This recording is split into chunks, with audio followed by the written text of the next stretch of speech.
ভিডিওটি স্কিপ না করে নিজে ইংরেজি শিখুন এবং অন্যকে শেখার সুযোগ করে দিন। আমি কাজ করি, এটার ইংরেজি সবাই পারে, এটা আবার শেখার কি আছে, তাই না? I do the work.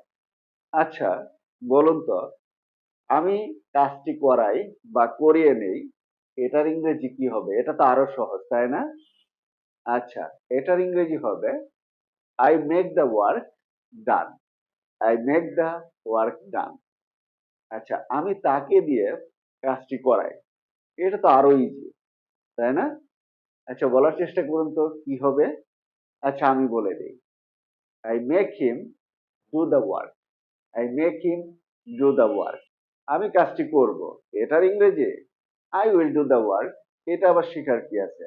আচ্ছা, আমি কাজটি করাবো অথবা করিয়ে নিব, এটা তো আরো ইজি, তাই না? আচ্ছা, বলার চেষ্টা করুন তো। ঠিক আছে, আমি বলে দেই, I will make the work done. আমি তাকে দিয়ে কাজটি করাবো অথবা করিয়ে নিব, এটা আরো ইজি, তাই না? আচ্ছা, আমি বলে দেই, I will make him do the work. আমি কাজটি করেছিলাম, এটার ইংরেজি একদম ইজি, কে না পারে?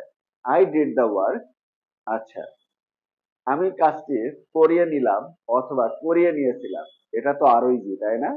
ঠিক আছে, আমি বলে দেই, I made the work done. I made the work done.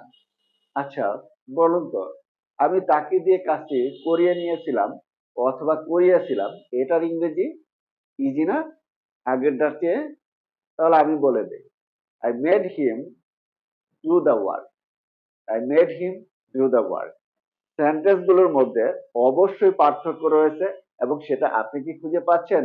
কমেন্টে লিখে জানিয়ে দিন।